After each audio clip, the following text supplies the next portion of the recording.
Chapter 22. Beard down to his belly button. "You took your time," announced Myrtle, who was slumped on the sofa watching cartoons. "Oh, my goodness me! Are you all right, dearest?" yelled a worried Mrs. Meek as she rushed into the room. "Yeah, I'm fine," replied the girl. "No, not you, my heavenly angel. I meant father." Just one look at him was enough to make Mother burst into a river of tears. "Oh, boo-hoo-hoo, poor you." It was true. Mr. Meek did not look his best. The man of the house had been gone for months. Now he was as skinny as a rake, and his beard reached down to his belly button. Since he thundered through the roof and ceiling of the living room, he was plastered from head to toe with dust. The most striking thing of all was that, unbelievably, he still had a furry ball stuck to the end of his finger, even though it had now deflated back to its usual size. "Please don't cry, Mother," said Father, as he wobbled to his feet, "for this is a happy day.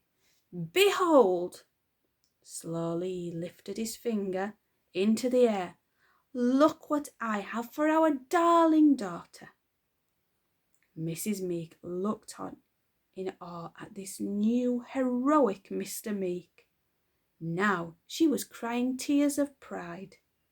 "Yes," continued Mr. Meek, "your father has successfully completed his deadly mission. All the way from the deepest, darkest, jungliest jungle, I bring you this. A Fing." Myrtle looked away from the television set for a moment and glanced at it before uttering, "I already got one." Oh my goodness, don't think we expected that, did we? Part 4. Big Fing and Little Fing. Chapter 23. How We Laughed. Needless to say, Mr. Meek could not believe his ears. "What do you mean, I already got one?" "A Fing, stupid," said Myrtle. "I already got a Fing."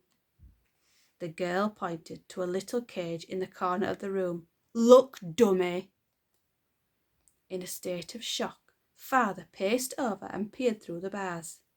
There, nestling in some torn-up newspaper, was indeed a Fing, blinking with its one little eye. "Where on earth did you get this from?" he spluttered. "Pet shop." "Pet shop?" "Yeah, are you deaf? I just said that." Father looked over to Mother, who nodded her head. "I'm so sorry, darling," began Mother, her face still wet with tears. "But you'd been gone so long that with a heavy heart I'd all but given up hope of you ever returning." "We thought you'd snuffed it," added Myrtle. "Charming," replied Father. "So I thought there was no harm in seeing if you could get a Fing from somewhere, especially as Myrtle began—" how can I put this politely? She began kicking off. "I gave Mum a bog wash," chuckled Myrtle. "My hair needed washing anyway. And would you believe it," continued Mother, wincing at the memory, "it turned out they had a Fing for sale at the local pet shop. Oh, how we laughed." "Ha, ha, ha," agreed the girl. Mr. Meek took a deep breath. He wasn't one to get angry, but he certainly felt peeved.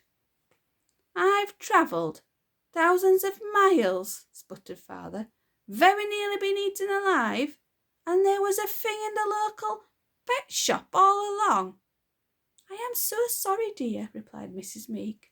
"I suppose we should have checked before you set off. The Fing was actually on special offer." "Special offer?" "Yes, half price, so that was a boom."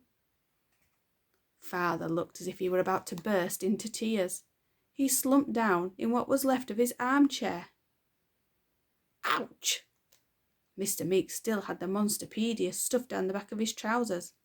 The book was now wriggling like crazy, to escape from being right next to the bottom of a man who'd not had a bath for months. As soon as father pulled the back of his trousers open, the book leaped out. It landed on what was left of the coffee table. Its leather cover now had buttock imprints on it. Mr. Meek looked down at his finger. Despite everything, the Fing was still attached to it, and looking up at him with hate in its one eye. Then, the strangest thing happened. The man began to laugh. Ha, ha, ha! It wasn't a laugh you hear when something's funny. It was a laugh that made you think he'd gone bananas. Now we have two things, two of the world's worst pets, two. Oh, ha, ha. Yeah, said Myrtle. I already got one. I don't want another one. Don't be impolite to your father, my perfect angel, prompted Mother. Shut your cake hole, snapped the girl. Mrs. Meek fell silent. Take it, pleaded father as he held up his fingy finger. Please, I beg you. No, she barked. Things are dead boring. Boring? Yeah, they don't do nothing. I thought it were going to destroy the whole house, but instead it just rolls around like a fat, furry egg. Mr. Meek was defeated. Then please, can someone at least help me get this blasted thing off my finger? The pain is excruciating. Yes, of course, my darling, replied Mother. Myrtle, would you be a dear and help me pull the thing off your father's finger, please? No, snapped the girl. You do it, you lazy old moo. The lady sighed before grabbing the thing with both hands. The creature's eye swiveled round to give her a dirty look.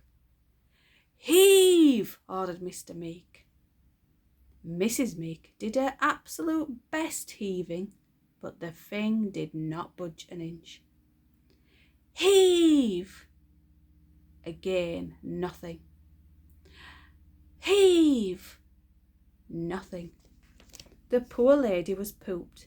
I'm so sorry, father, but I am all heaved out, she sighed. Father had an idea. Have you got any custard creams in the house?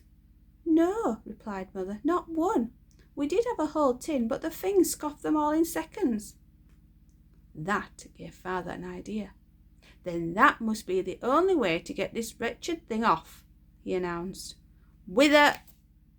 He paused for effect. Biscuit. Chapter 24. Being British. Mr. Meek drew some funny looks in the supermarket, what with the thing still biting onto him. Being British, he thought it best to carry on as if there were absolutely nothing at all strange about having a furry ball with one eye stuck to the end of his finger. He greeted his fellow shoppers with a smile. Good morning. Being British, they didn't say anything. Instead, they just smiled weakly and hurried off as fast as they could. Despite being far too big to sit in the baby seat on the shopping trolley, Myrtle insisted on squeezing herself into it. I'm allergic to walking, she announced, as her parents lowered her in. Now, where are the custard creams? Asked Father. I want crisps, demanded Myrtle. No, we are not getting crisps today, my fluffy kitten, replied Mother. Just custard creams, so we can get that thing off your poor father's finger. Myrtle never ever did what her parents said, and she wasn't going to start now. So the girl grabbed a bumper bag of crisps and dropped it into the trolley. Just those then, light of my life, said Mother. Nothing else. More. No more, please. Chocolate. No, we are not getting any chocolate today, Bunny Wunny, replied Father. Myrtle grabbed the biggest bar of chocolate from the shelf. That's all now, please, dearest heart, said Father, picking up the pace and pushing the trolley as fast as he could to get to the biscuit section. The thing must have been getting hungry. Perhaps it was smelling all the food. Its eyes widened. Or should I say, its eye, it's only got one eye, hasn't it? And its sharp teeth sank deeper and deeper in Mr. Meek's finger. Grrr, it growled.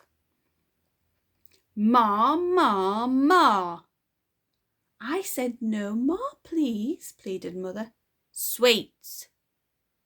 No, we are not getting any sweets today, Poppet, she spluttered, as she desperately tried to keep up with the speeding trolley. Mr. Meek was now pushing it so fast that old ladies had to leap out of the way.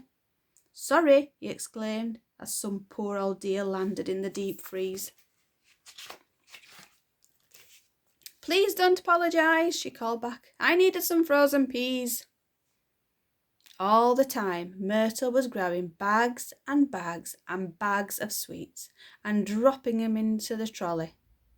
Soon it was overflowing with goodies.